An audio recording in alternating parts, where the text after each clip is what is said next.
momento de oração. Baixa nossas cabeças, por favor. Senhor Deus, Pai querido e amado, obrigado, Senhor, por essa noite. Obrigado pela Tua presença aqui, Deus. Ó, Senhor, estamos numa série, Pai, em que estamos falando justamente sobre o Teu Espírito, Deus, o Espírito Santo. Nada mais do que a nossa obrigação, Senhor, é clamar pela Tua presença aqui nessa noite. Clamar para que esse Espírito esteja no coração de cada um aqui, fazendo com que estejamos presentes aqui. Cada um esteja de fato nesse lugar, nesse momento, com o coração disposto a ouvir a mensagem que vem de Ti, Senhor. Oh, Senhor, precisamos do Teu Espírito. Sem o Teu Espírito não nos movemos. Sem o Teu Espírito não existimos. Sem o Teu Espírito não temos o que fazer com tanto pecado que existe em nós. Nós não temos a quem pedir socorro. Sem o Teu Espírito não temos a quem pedir forças. Sem o Teu Espírito não temos como lutar contra as tentações, Deus. Sem o Teu Espírito nada faz sentido em nossa vida, mas por Tua graça e misericórdia nós temos vida em abundância, nós temos consolo, nós temos alegrias, nós temos soluções, nós temos milagre, nós temos cura. Ó Senhor, que o Teu Espírito esteja presente aqui e possamos de fato estar na Tua presença. É isso que Te pedimos e já Te agradecemos, Senhor. Amém. Amém. Amém. Boa noite, gente boa. Queria pedir que todos abrissem em Romanos 8.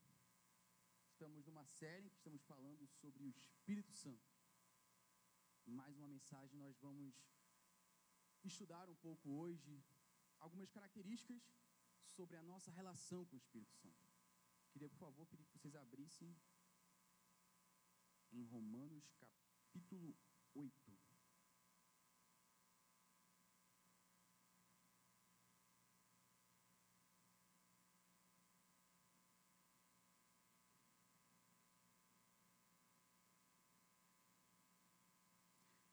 Como Thomas já tem falado aqui nessa série de mensagens, o Espírito Santo é a pessoa da Trindade que muitas vezes é negligenciada. Há pouco tempo tivemos uma das aulas do nosso curso de Introdução à Teologia, o curso que a gente chama agora de Fundamentos da Fé. E no momento que o professor falou que aqui você podia se comunicar e clamar o Espírito Santo, alguém disse, mas eu posso falar com o Espírito Santo? E para muita gente isso é uma pergunta genuína, é uma pergunta natural, porque fala-se pouco do Espírito Santo nas igrejas, principalmente nas igrejas reformadas. E o Espírito Santo é uma pessoa da Trindade, como Pai, como Filho também é. A gente aprende em teologia, quem também já cursou o curso Fundamentos da Fé, sabe que as três pessoas da Trindade são de igual valor.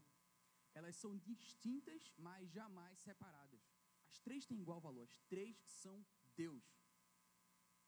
Não é como se o Pai existisse no Antigo Testamento, depois veio o Filho, depois ele foi embora e Deus apareceu na forma do Espírito. Também não é desse jeito. As três pessoas são distintas, têm seus próprios atributos e características, mas as três são Deus. E muitas vezes nas igrejas o Espírito Santo é negligenciado.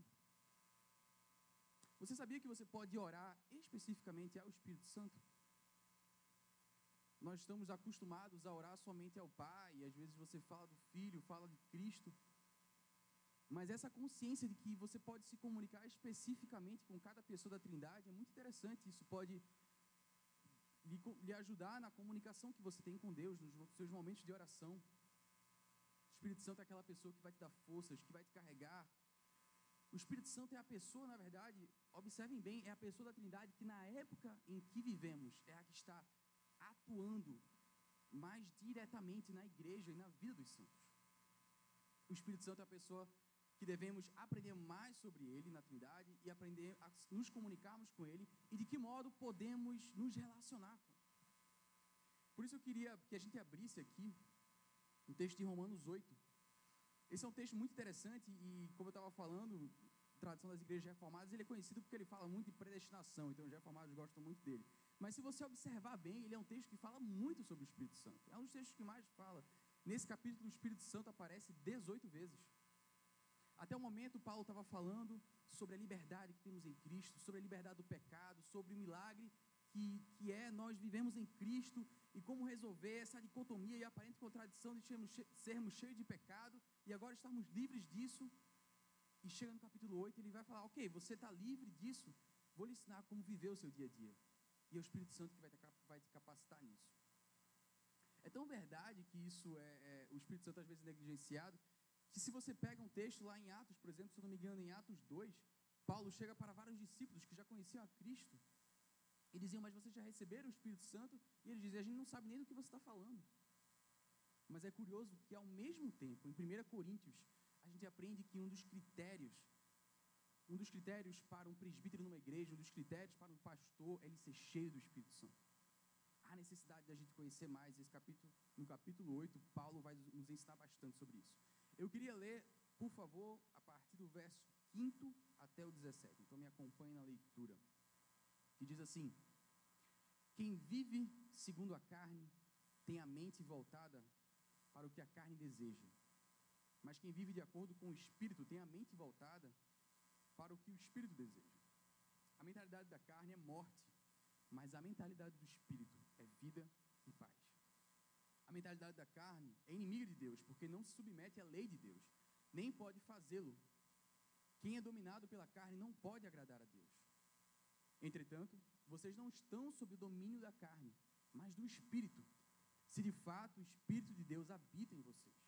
E se alguém não tem o Espírito de Cristo, não pertence a Cristo. Mas, se Cristo está em vocês, o corpo está morto por causa do pecado, mas o Espírito está vivo por causa da justiça. Verso 11: e se o Espírito daquele que ressuscitou Jesus dentre os mortos habita em vocês, aquele que ressuscitou a Cristo dentre os mortos também dará vida a seus corpos mortais, por meio do seu Espírito que habita em vocês. Portanto, irmãos, estamos em dívida, em outras versões diz, estamos em obrigação, não para com a carne, para vivermos sujeitas a ela. Pois se vocês viverem de acordo com a carne, morrerão. Mas se pelo Espírito fizerem morrer os atos do corpo, viverão. Porque todos os que são guiados pelo Espírito de Deus são filhos de Deus. Pois vocês não receberam um Espírito que os escravize para novamente temerem, mas receberam um Espírito que os torna filhos por adoção, por meio do qual clamamos, Abba, Pai. O próprio Espírito testemunha ao nosso Espírito que somos filhos de Deus. Se somos filhos, então somos herdeiros, herdeiros de Deus e co-herdeiros com Cristo. Se de fato participamos dos seus sofrimentos, para que também participamos de sua glória. Amém. Amém. Bom, a gente pode aprender muitas coisas sobre o Espírito nesse texto. Na verdade, o capítulo é bem maior do que esse trecho que lemos, mas vamos nos ater apenas esse trecho aqui que acabamos de ler. Até o verso 8, a gente aprende que a pessoa não pode viver segundo a carne, segundo o Espírito. E Paulo repete isso de várias maneiras, usando várias analogias, explicando isso de várias formas. Olha, você tem que escolher se você vai viver pelo Espírito ou pela carne. As duas coisas não podem coabitar. Não tem como você viver em pecado, viver do jeito que você quer, não tem como você viver, dizer eu sou o rei da minha vida, e ao mesmo tempo dizer, Senhor, eu sou teu. Isso parece algo tão simples e bobo. Você provavelmente já ouviu isso tantas vezes, mas como é difícil viver essa realidade. Essa é a nossa dificuldade do dia a dia, e Paulo se repete, talvez porque é algo tão sério, mas tão difícil. Você não tem como viver na carne, segundo a sua vontade, segundo os seus próprios planos e desejos. Você não tem como deturpar a palavra de Deus para fazer o que você quer e está afim. E dizer que é filho de Deus, e dizer que é do Espírito. Não tem como. E até o verso 8, Paulo repete isso de várias formas diferentes. Você precisa tomar uma decisão e seguir um caminho. Você precisa tomar um rumo. Verso 9 ao verso 11, Paulo nos ensina que se temos o Espírito, somos livres da prisão da carne. E se somos livres da prisão da carne, recebemos vida pelo Espírito que habita em nós. Então é aquilo que ele tem trabalhado até o capítulo 7, ele começa o capítulo 8 seguindo essa ideia. Você tem que escolher.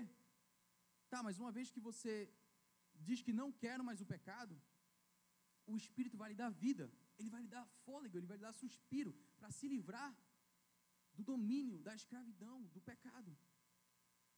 Ok, então você entende até o verso 11, que o Espírito habitando em você lhe dá essa liberdade. E aí a gente chega no verso 12, e a partir do verso 12 é que eu entendo, que a gente aprende como o Espírito nos ajuda a viver a vida cristã. Se você entendeu que o Espírito te livra daquele destino fatal e aparentemente inevitável de ir em direção à morte, uma vez que você entende que o Espírito te livra disso, ok, você está livre, mas e o que é que eu faço agora que eu estou livre? Como eu persevero nessa vida cristã? Como eu persevero no Espírito? Eu acho interessante que dos versos 12 até o 16, Paulo trabalha 3 temas, que quando eu li, eu tive a conclusão de que são 3 clamores que todos nós fazemos frequentemente ao Espírito. Frequentemente fazemos esses clamores em oração, frequentemente nas nossas orações fazemos essas perguntas, fazemos esses pedidos a Deus. E eu nunca me dei conta como Paulo trata 3 desses pedidos aqui de forma bem clara. Me acompanhe nesse raciocínio. Do verso 12 e 13, a gente vai olhar grupo a grupo, mas parece que Paulo está falando sobre aquele momento que você está orando e diz: Senhor, me livra das tentações. Senhor, me ajuda a não pecar. Deus, eu quero me livrar da prisão do pecado da carne. Me ajuda a ser santo. Você já fez essa oração? Essa é uma oração que eu faço porque é tão difícil que eu preciso muito da ajuda de Deus. Esse é um clamor comum dos cristãos. Deus, me ajuda a fugir do pecado, a lutar contra as tentações. Me ensina a ser santo, Pai, porque é tão difícil. Eu preciso de Ti nisso. Esse é um dos clamores frequentes. Outro, e esse talvez seja o mais frequente de todos: Deus, me diz o que fazer. Senhor, eu tenho uma decisão para tomar e eu não sei o que fazer. Deus, apareceram 2 oportunidades, eu não sei qual é a melhor. Deus, eu preciso me mudar para uma outra cidade, mas eu não sei para qual vai ser. O que é que tu está falando? É para ir para a cidade X ou a cidade Y? E aí você fica: Deus, me diz, me dá um sinal, me responde. Me ajuda a decidir. É outra coisa que a gente está sempre orando, sempre pedindo a Deus. E um terceiro é um sentimento, meus irmãos, que eu não sei se é bem verdade, mas a impressão é que é algo mais comum nos dias de hoje. Parece que na sociedade contemporânea, em que nós temos tanto acesso a tantas pessoas na palma da nossa mão, no celular, temos tanto acesso a tanta atenção com as redes sociais, mas me parece, pelas leituras de matérias e textos, me parece que é algo mais sério no momento que estamos vivendo, é pedir ajuda ao Senhor para lidar com a nossa solidão. Ou pelo menos o sentimento de que a sua vida não está fazendo sentido, ou que você deveria sentir mais amor no seu coração, mais satisfação, mais paz, e você não está sentindo isso. Você já colocou isso em oração para Deus? Eu já coloquei muitas vezes. Senhor, por que essa angústia? Senhor, por que eu não estou sentindo a paz que eu deveria receber de Ti? Por que dói tanto aqui, Senhor? Por que ainda tenho esse vazio se eu já Te conheço? Muitos de nós fazemos essa oração. E o nosso consolo, meus irmãos, é que tudo isso, todos esses problemas, todos esses clamores e petições, em tudo isso, o Espírito Santo, a terceira pessoa da Trindade, tem um papel essencial. O Espírito de Deus tem um papel essencial em cada uma dessas petições, e muitas vezes a gente ora sem se dar conta disso, mas a palavra nos ensina de que é o Espírito Santo que atua nessas 3 áreas. E Paulo vai falar sobre isso aqui nesse texto. Primeiro ponto: vitória contra o pecado. Senhor, me ajuda a não pecar, me livre das tentações, mas Deus, por que está sendo tão difícil, Senhor? Por que eu ainda não consigo, Pai? Porque aquele pecado eu volto a repetir. E Paulo diz isso aqui nos versos 12 e 13, me acompanhem. Portanto, irmãos, estamos em dívida, não para com a carne, para vivermos sujeito a ela, pois se vocês viverem de acordo com a carne, morrerão, mas se pelo Espírito fizerem morrer os atos do corpo, viverão. Se pelo Espírito você fizer morrer os atos do corpo, você viverá. Como faz isso? Nossa natureza, minha gente, é realmente é realmente viver de acordo com a carne. Isso é a coisa mais natural para a gente. Não fazer isso é o que demanda esforço, estratégia, disciplina, dedicação, porque o natural é simplesmente negligenciar. Não é nem que você viva intencionalmente cometendo pecados, porque esse pode ser um pensamento que você tem, não, mas eu sou convertido, então eu caminho com Cristo há anos, eu não estou intencionalmente roubando, nem xingando, nem fofocando, nem desejando o mal dos outros. Não é minha intenção. Mas eu quero falar para você hoje que existe um problema muito sério, que talvez faça você pecar com mais frequência do que aqueles que erram intencionalmente. O problema é a nossa negligência. Não é só você errar porque quer e planeja e faz. Nós também pecamos por sermos negligentes com o nosso pecado. Porque se a nossa natureza é pecar com frequência, errar com frequência, se o mais natural e fácil é viver segundo a carne, nós temos a obrigação de nos preparar, de planejar, de ter estratégias, de antever isso, porque senão, inevitavelmente, você vai cair de novo. A nossa negligência nos faz ter duas atitudes com o pecado. Nós somos cínicos e nós somos insensíveis. Cínico, porque você sabe que aquele caminho que você está dando o primeiro passo, lá no 10º passo, vai acontecer algo muito ruim. Você está aqui só no primeiro passo, esse primeiro passo foi muito inocente. Talvez você que é casado, uma colega do trabalho, lhe chamou para almoçar na casa dela, você se sente atraído por ela, sabe que não devia, mas não faz mal nenhum, é só um almoço. E aí você dá um segundo passo que também é muito inocente, mas aí você diz, não, isso aqui, se eu analisar essa situação aqui de forma isolada, não tem mal nenhum nisso.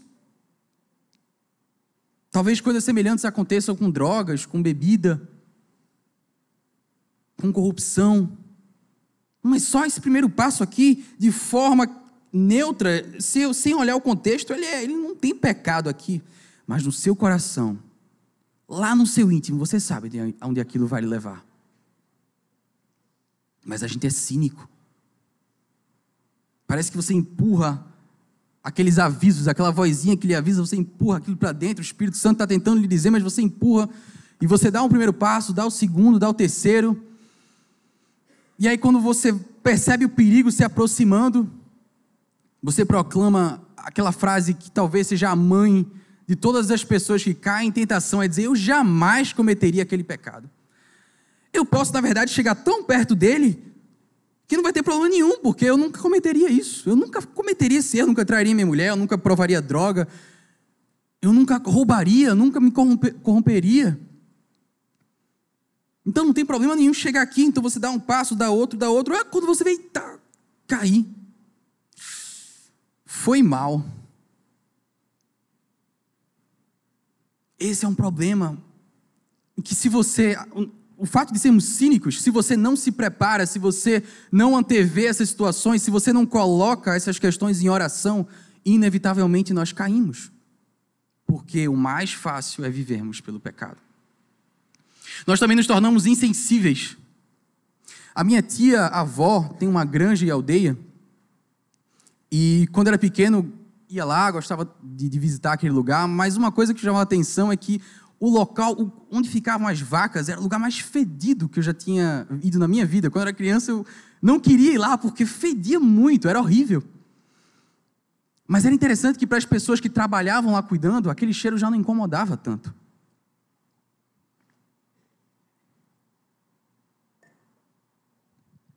É muito curioso como nós temos a capacidade de nos tornarmos insensíveis a certas coisas. Às vezes é um cheiro ruim, às vezes é um barulho, às vezes é um quadro, você compra aquele quadro, você acha ele tão incrível, paga caro, mas daqui a pouco já não tem mais tanta graça, você se acostumou. E muitas vezes é assim com o pecado. Na primeira vez que você cometeu, na primeira vez que você mentiu, na primeira vez que você fofocou, na primeira vez que você acusou alguém falsamente para ter alguma vantagem, aquilo ali talvez tenha doído o seu coração. mas você não tratou aquilo, você não resolveu aquilo, você não colocou aquilo no altar. Você não entregou aquilo a Deus, aquilo continuou sendo seu, e aí você fez de novo, e doeu um pouco menos, você percebeu que aquela dor é gerenciável, você percebeu que aquela voz do Espírito pode ser silenciada, ou pelo menos dá para diminuir o volume, você faz mais uma vez, daqui a pouco, meus irmãos, na 15ª, aquilo nem machuca mais, aquilo, você nem sente mais nada, e aí o besta vai dizer, se o Espírito não está me acusando mais, então não deve ser ruim. E o insensível, o cínico vai dizer, minha consciência não me acusa. E é impressionante como os pecados invisíveis, aqueles pecados que ninguém vê, que ninguém sabe, é onde é mais frequente essas coisas acontecerem. É a insensibilidade, o cinismo. Nossa natureza automaticamente vai para o pecado. A gente se vitimiza, a gente culpa os outros, a gente deturpa o evangelho, a gente faz de tudo para não ter que lidar com o pecado, não ter que lidar com a nossa carne que reina em nossa vida. A gente é muito criativo para pensar em várias formas de não ter que lidar com o pecado e colocar ele no altar. Mas a gente aprende, meus irmãos, em 1 Tessalonicenses 4, 7 e 8, porque Deus não nos chamou para a impureza, mas para a santidade. Portanto, aquele que rejeita estas coisas não está rejeitando o homem, mas a Deus que lhes dá o seu Espírito Santo. Luta contra o pecado tem tudo a ver com o Espírito Santo. Tanto para quem desiste da luta, e a gente aprende aqui de forma bem dura, que quem desiste da luta não está rejeitando um homem. Quem fofoca e desiste de pedir perdão ou se arrepender, não está rejeitando aquela pessoa que foi o alvo, mas a Deus. Quem desiste da luta contra o pecado está rejeitando o Espírito Santo.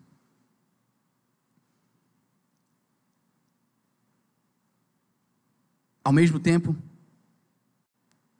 quem toma a decisão séria, comprometida, de se engajar nessa luta, o Espírito Santo é a pessoa da Trindade que vai vir te dar forças nessa batalha.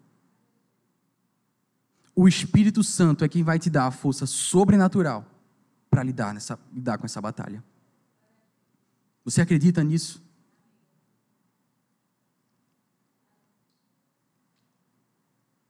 Talvez, meus irmãos, muitas vezes a nossa negligência com a terceira pessoa da Trindade é porque é ela que nos faz olhar mais para dentro de nós mesmos, vasculharmos os nossos pecados de estimação e lidar com eles. Talvez é por isso que seja mais fácil não pensar tanto no Espírito Santo, porque aquele que deseja se relacionar com o Espírito Santo vai sentir dor, vai ter que moer, vai ter que sofrer, vai dar trabalho. Dá trabalho. Requer planejamento, requer estratégia, requer colocar em oração, requer dizer, Senhor, na próxima vez que eu estiver chegando numa situação ali, que eu já sei onde vai dar, eu não vou dar nem o primeiro passo, Deus. Me ajuda, Espírito Santo, a não dar nem o primeiro passo.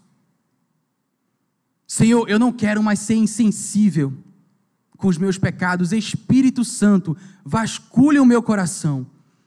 Acha em mim aqueles pecados de estimação que já cauterizaram, Senhor, que já endureceram e que eu não lembro mais. Espírito Santo, rasga aqui dentro.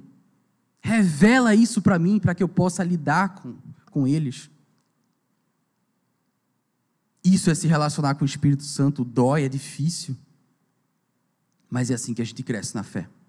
E é assim que você cria intimidade com Deus, com o Espírito Santo que habita em você. Eu queria perguntar a você, meu irmão, há quanto tempo você não pede perdão a Deus? Mas eu não estou falando de um perdão genérico, como parte da sua oração diária, aquela frase pronta.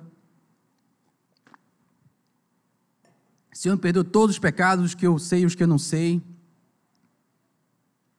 Isso sim é importante, mas o que eu quero dizer é, quanto tempo você não pede perdão de forma específica? Há quanto tempo você não pede perdão por coisas específicas que você cometeu contra pessoas específicas? E não é só um perdão para não querer desagradar a Deus, mas é um pedido de perdão em que você de fato reconhece, dizendo: Senhor, eu pequei contra ti, Deus. Há quanto tempo o seu coração não se quebranta, não por um louvor, não por uma mensagem, não por a leitura de um texto, mas se quebranta pelo reconhecimento de um pecado que você cometeu?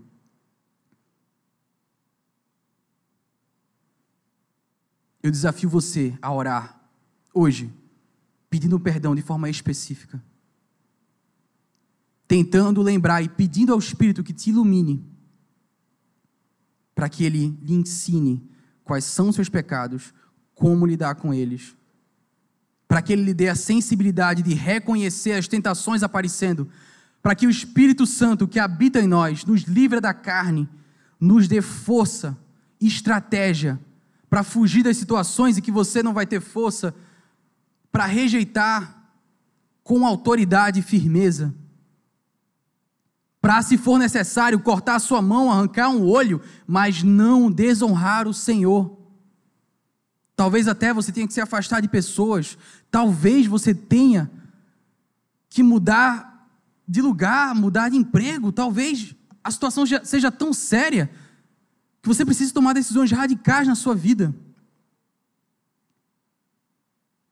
Mas não fuja dessas decisões, clame ao Espírito Santo que Ele te ajuda nisso. Ele te direciona, Ele te dá sabedoria. Pecado é coisa séria. Não podemos ser cristãos cínicos e insensíveis. Cuidado para você não estar rejeitando o próprio Deus. Em segundo lugar, e como eu falei, essa talvez seja o pedido de oração mais frequente, é: Deus, me ajuda a decidir. Senhor, me ajuda a saber o que fazer. Eu estou numa situação em que eu tenho 3 opções. Não sei se eu vou para o emprego X, Y, Z. Me chamaram para 3 oportunidades de negócio. E você fica: Deus me revela, Deus me revela, Deus me revela. Verso 14 diz: porque todos os que são guiados pelo Espírito de Deus são filhos de Deus. Olha só o que isso está dizendo. Ser filho de Deus significa ser guiado, ser direcionado por Deus. Como é que a gente é direcionado por Deus? Esse, meus irmãos, é um tema muito polêmico dentro das igrejas. Por isso eu queria abrir um parêntese aqui para falar sobre profecia, resposta de oração. Tema muito polêmico. Há pessoas que vão dizer: eu não acredito de forma nenhuma em qualquer coisa que seja revelada fora o que está na Bíblia. E há pessoas, essas primeiras mais relacionadas geralmente às tradições reformadas, e geralmente, via de regra, sem generalizar, as pessoas mais ligadas ao meio pentecostal vão dizer: Deus me diz todo dia o que eu tenho que fazer. Eu peço oração e o Senhor responde no mesmo dia, sem falta. Ou então, se a resposta não vem para mim, vem para a irmãzinha na igreja, e ela vem falar para mim. Eu vou dizer a vocês qual é o entendimento da Igreja Rio nesse sentido. E eu vou contar a vocês uma história. Talvez vocês já tenham ouvido falar, já tenham ouvido essa história na pregação de Thomas, sobre como a gente foi parar em aldeia. Foi um direcionamento de fato sobrenatural. O conselho, a liderança, estávamos todos pensando: não, faz parte do planejamento, faz parte do nosso coração a gente expandir, a gente tem esse entendimento que está na hora de alcançarmos outro local também. Essa ideia já existia desde o início da Rio, que com uma certa quantidade de anos iríamos pensar em expandir para outro lugar. Estávamos nos questionando para onde é que a igreja vai. E a gente pensou, discutiu, bolou estratégias, e um lugar onde a gente iria, mais provável na nossa cabeça, lugar que já estava confirmado, segundo a nossa inteligência, a nossa sabedoria, que seria interessante, seria em Olinda. Estávamos procurando um lugar em Olinda, já tínhamos achado um lugar interessante, e as coisas estavam se encaminhando para isso. Até que o nosso pastor Thomas, que tem um berço pentecostal, como ele diz, vem de uma igreja pentecostal, ele diz que eu gosto de um lado pentecostal, ele fala isso, ele diz: Senhor, eu não estou tão em paz com essa decisão. Me dá uma confirmação, Deus. Quando eu acabar de pregar, eu queria que alguém viesse para mim e dissesse: vocês têm que abrir uma igreja em Olinda. E ele colocou esse propósito, e ele terminou de pregar, e uma irmã veio e disse: vocês têm que abrir uma igreja em Aldeia. E ele ficou confuso. Nessa mesma semana, meus irmãos, 2 pessoas tiveram sonhos específicos, incríveis, sobrenaturais, em que indicavam a Igreja Rio indo para a direção de Aldeia e Camaragibe. Na mesma semana, as pessoas sem conversar umas com as outras. Nosso entendimento como igreja, e você tem a liberdade de discordar disso, mas o nosso entendimento como igreja é que Deus, quando quer, fala. Quando Ele quer, Ele fala. Nós entendemos que a Bíblia, ela é suficiente para a salvação, é suficiente para você saber como viver a sua vida. Não há nada que esteja faltando na Bíblia. Você nunca vai ouvir ninguém aqui ensinando isso. A Bíblia é completa. Porém, quando Deus quer falar, Ele fala. Se Ele quiser, meus irmãos, não tem nada que o segure. E Deus tem direcionamentos específicos e sobrenaturais para as pessoas. Deus, Ele é tão poderoso que Ele faz o que Ele quer. Nós temos esse entendimento. Porém, claro que é um entendimento que temos que ter muito cuidado. Algumas igrejas vão dizer que isso é impossível, essas coisas não acontecem. Em outras, você vai visitar, por exemplo, principalmente se você for visitante, você vai chegar na igreja, os irmãos e irmãs percebendo que você é visitante, você vai sair lá com pelo menos 7 profecias. Não sei se você já teve essa experiência. Chega uma irmãzinha e diz que você vai ser um grande pastor. Chega um outro irmão, diz que você vai ser um missionário em outro país. Chega um outro irmão: meu irmão, bem-vindo a Deus, vai fazer uma obra na sua vida, você vai ser próspero. Na mesma hora chega um outro pastor e diz: você vai passar, Deus está me falando, você vai passar por um momento de pobreza. Aí outro vem e diz: você vai casar com a minha filha. Deus está me revelando agora.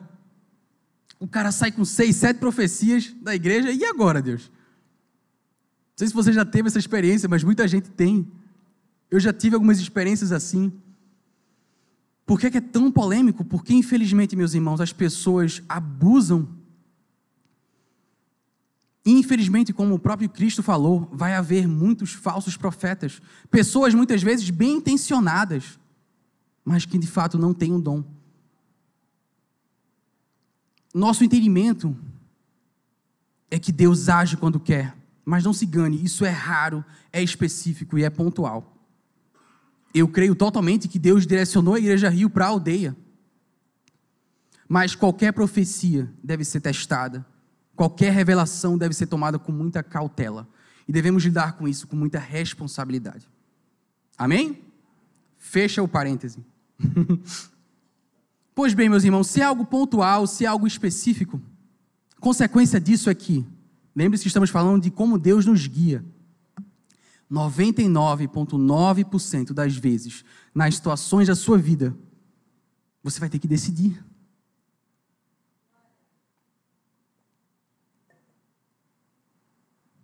É possível que você diga: Senhor, o que é que eu faço? E seja revelado, sim. Mas na maioria das vezes, não vai. Não vai mesmo.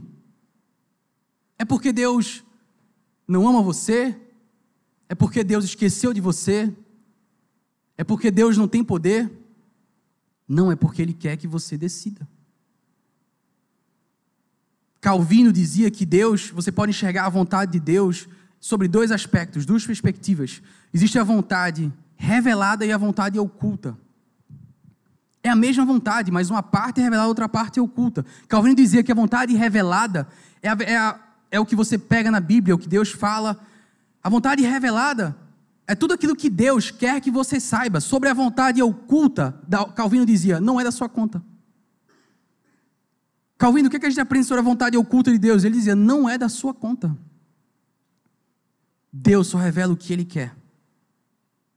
E nós temos que aprender a aceitar isso. Uma explicação para isso é muito clara e óbvia. Imagina só, você tem um filho pequeno e ele diz: mamãe, o que é que eu vi? Qual a camisa que eu visto hoje? Você vai lá e pega a camisa do seu filho, pega a calça, veste ele. Mamãe, o que é que eu vou comer? Isso aqui, meu filho, vai tomar isso no café. Papai, eu posso tomar coca no café da manhã? Não, meu filho, você vai tomar leite, suco, não sei o quê.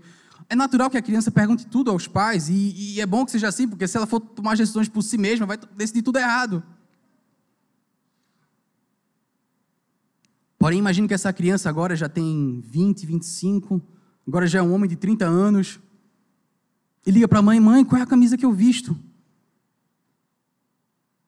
Pai, será que eu posso tomar refrigerante?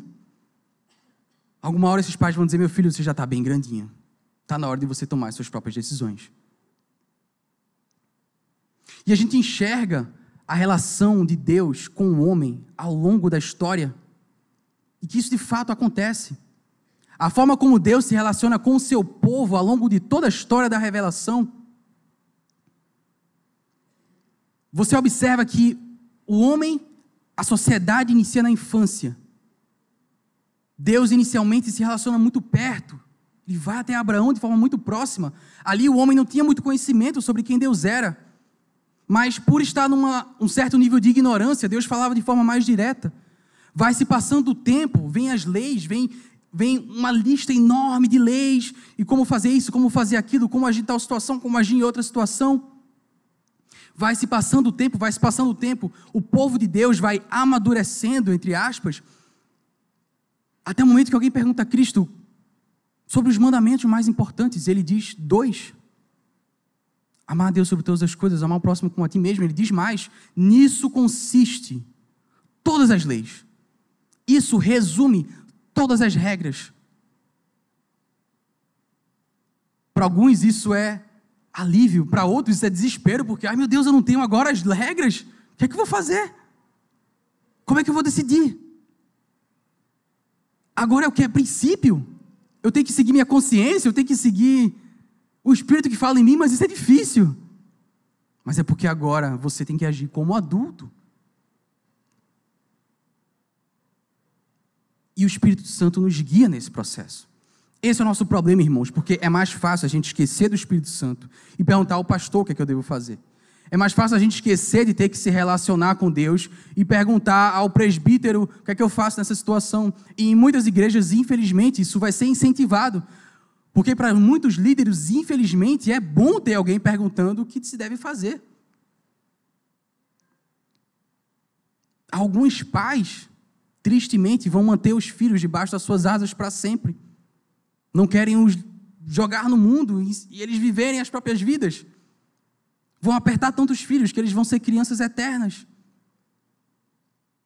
Mas o que Deus quer para você é que você aprenda a tomar as decisões, guiado pelo Espírito Santo.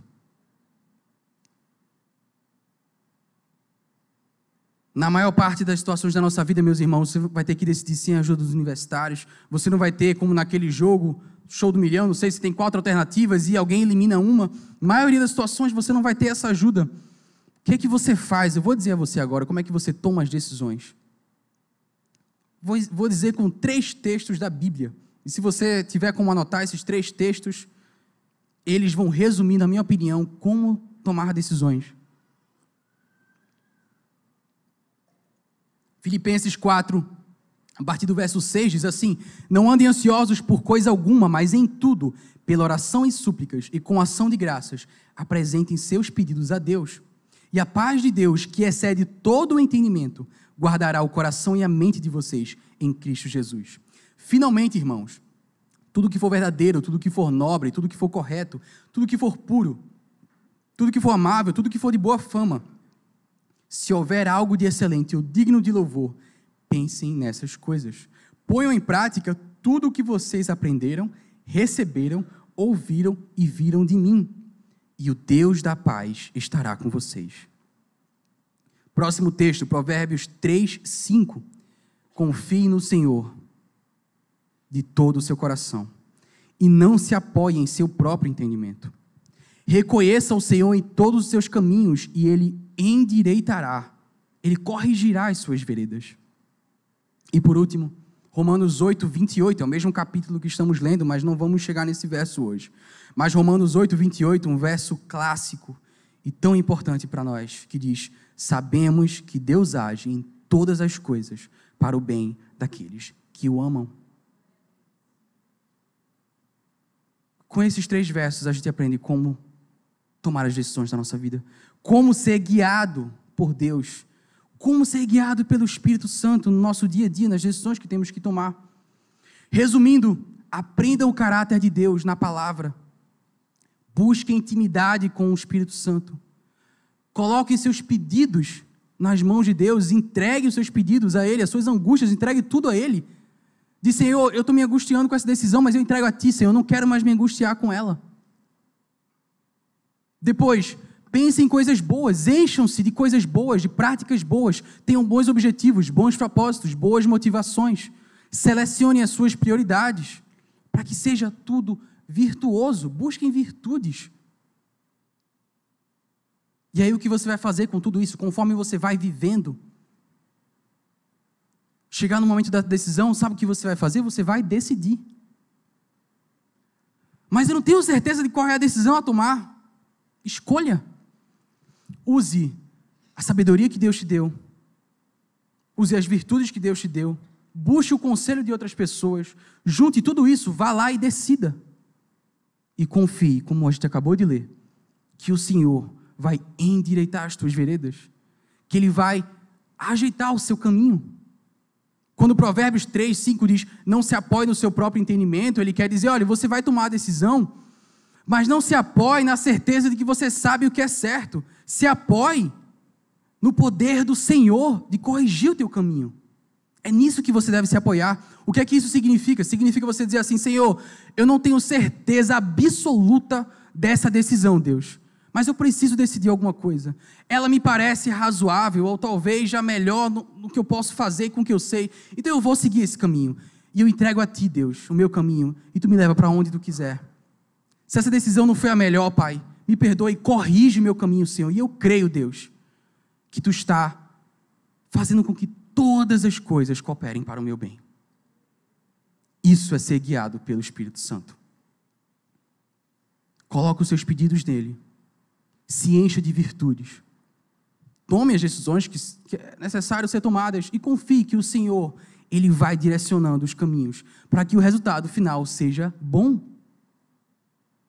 Eu acho que o nosso maior problema está nessa última parte, que é confiar que o Senhor tem um propósito bom. Porque você quer saber agora se trabalhar na empresa A ou B vai te dar um salário melhor no longo prazo. Você quer saber hoje, você não quer esperar. Mas viver em intimidade com o Espírito Santo é entrega. Isso é ser guiado pelo Espírito Santo. Conforme você vai vivendo, conforme você vai tomando as decisões, você vai aprendendo com as consequências delas, você vai aprendendo os resultados, você vai entendendo as coisas que aconteceram de forma melhor ou pior, e com isso você vai acumulando experiências e você vai acumulando sabedoria, e o Espírito vai te guiando nisso, Ele vai te ensinando a interpretar as situações. E dado momento você vai olhar para trás, você vai ver a mão de Deus guiando os seus caminhos, e você vai ter se tornado alguém mais sábio.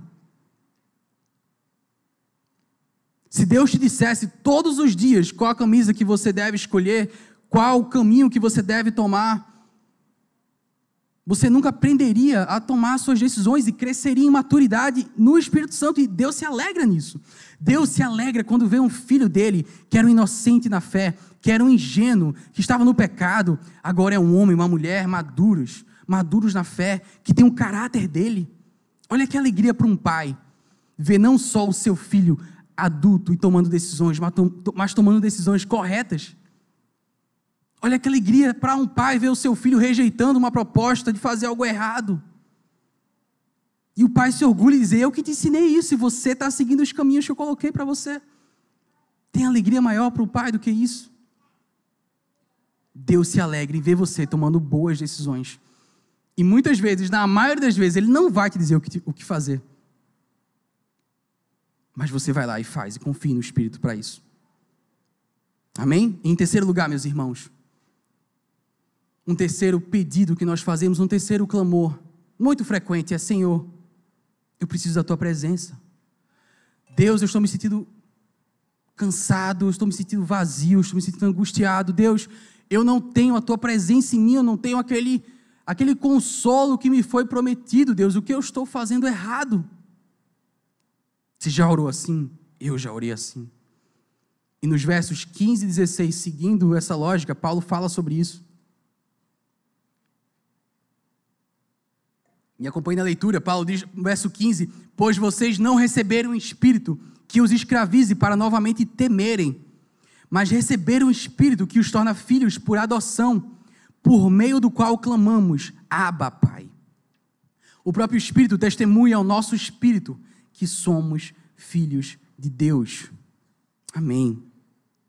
Abba, Pai, não sei se vocês sabem, mas é um termo que no grego era uma forma carinhosa de falar com Deus. É como se estivesse dizendo paizinho.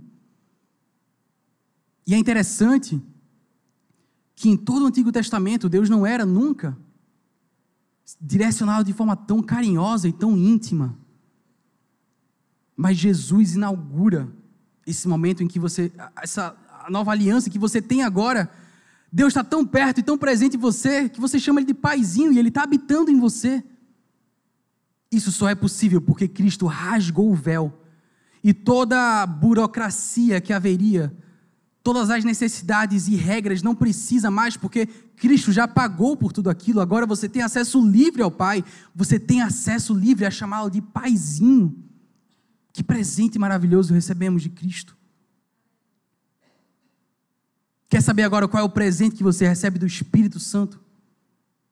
O Espírito Santo, ele lhe fala, ele lhe diz, ele confirma em você a certeza de que você de fato é filho de Deus. Ele que lhe dá aquela certeza no seu íntimo.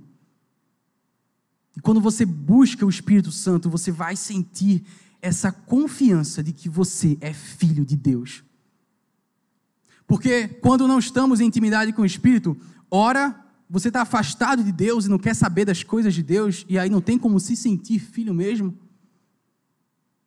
Ou, por outro lado, você pode estar tão angustiado com os seus pecados, que você esquece que o sacrifício de Cristo foi completo e perfeito.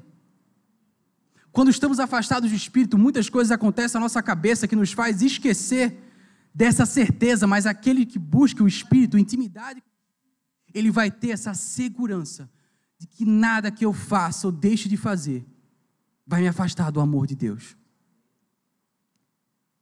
Devemos buscar do Espírito Santo isso. Como Paulo diz, o próprio Espírito testemunha ao nosso espírito que nós somos filhos de Deus.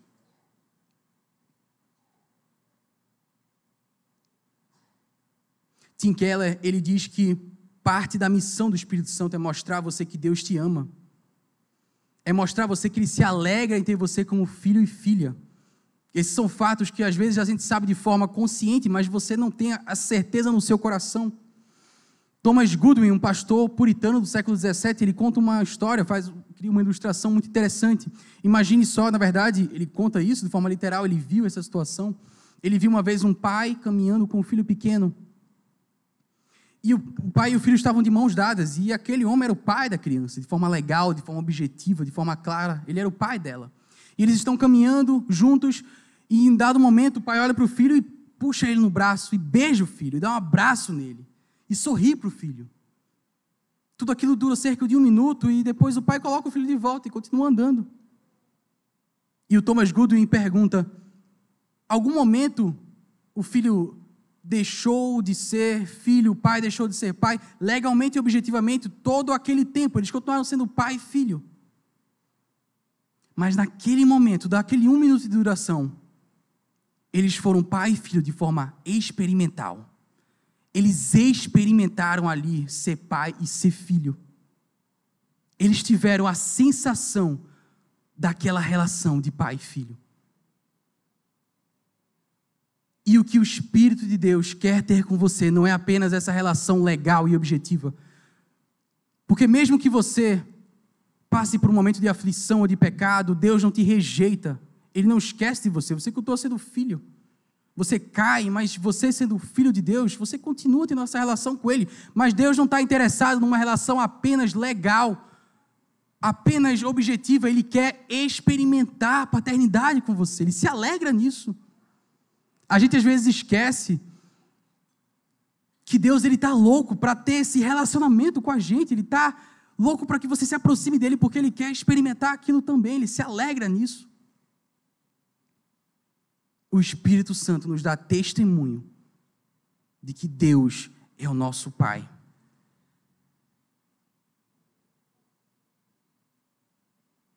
Sabe, às vezes as pessoas se perguntam se é obrigatório fazer algumas coisas, e há muitas coisas que não é obrigatório na vida cristã. Ir para a igreja, por exemplo, você vai para o inferno se você deixar de ir para a igreja? Não. Mas você não vai viver a experiência de ser um cristão, de ser um filho de Deus, se você não viver em comunidade. Você não vai experimentar o que é ser consolado e o que é consolar o irmão. Você não vai experimentar o que é partilhar aquilo que você quer tanto, que você gosta tanto, que é seu, como também não vai experimentar alguém que tem algo e partilhar com você. A experiência de ser filho de Deus não está completa sem participar de uma comunidade. Da mesma forma, muita gente tem a consciência de que é filho de Deus, mas não busca essa relação de forma íntima. Entenda, eu não estou falando aqui, como o Thomas já bem falou na última mensagem, de um friozinho na barriga, não estou falando aqui de um calafrio, de uma coceira, de uma sensação, uma êxtase. Eu estou falando aqui de uma paz, de uma segurança, de uma firmeza no dia a dia que diz: Senhor, está doendo, Senhor, eu estou angustiado, Senhor, essa decisão é difícil, mas eu tenho a certeza, Pai, no teu cuidado na minha vida. Eu tenho a certeza, Pai, que eu não sou órfão. Eu tenho a certeza, Pai, que por mais que alguns me rejeitem, por mais que eu não sinta amor das pessoas, Tu me amas, Deus. Espírito Santo me faz sentir esse amor. O Espírito Santo nos dá essa certeza. Por isso, meus irmãos, meu objetivo hoje é que nós entendamos que viver com o Espírito Santo, buscar a terceira pessoa da Trindade, não é algo que pode ser negligenciado, senão haverá um buraco na sua vida cristã. Na verdade, rejeitar o Espírito é se afastar totalmente de Deus. O Espírito Santo é Deus. Por isso, quando você estiver naqueles momentos em que você precisa lidar com um pecado, que você sente que não tem mais forças, clame ajuda do Espírito de Deus. Faça isso de forma precavida, não espere o momento da dificuldade e da tentação. Peça ao Senhor para tratar a sua negligência, tratar o seu cinismo, tratar a sua insensibilidade, e peça forças nos momentos de dificuldade. Naquele momento que você for orar pedindo para que Deus te guie nas decisões, clame ao Espírito Santo para que Ele lhe direcione, lhe dê sabedoria, e confie que o Senhor está endireitando as tuas veredas. Naquelas situações em que você se sente só, talvez se sinta vazio ou triste, ou não se sinta consolado, talvez você precise ter mais intimidade com o Espírito de Deus, porque o Senhor nos promete, Cristo nos promete, que Ele é o Espírito Consolador. Ele habita na gente. Veja que mistério incrível. Ele não está apenas acima da gente, não está apenas nos acompanhando. A palavra diz que nós viramos templo. Viramos templo.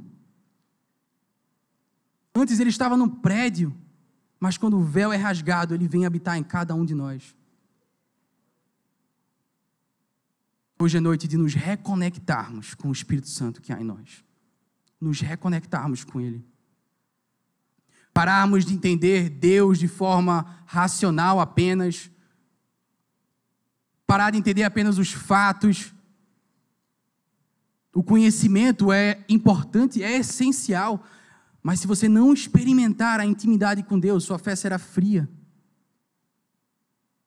E o Espírito Santo é aquele que aquece o nosso coração. E nos dá coragem, e nos dá força, e nos dá sabedoria. Nos dá o direcionamento, nos dá a paz. Nos dá alegria, nos dá esperança. O que é de um cristão sem a esperança? Busque os frutos do Espírito, busque os dons do Espírito, busque comunicar-se com o Espírito. Que a sua vida em Deus será muito mais feliz.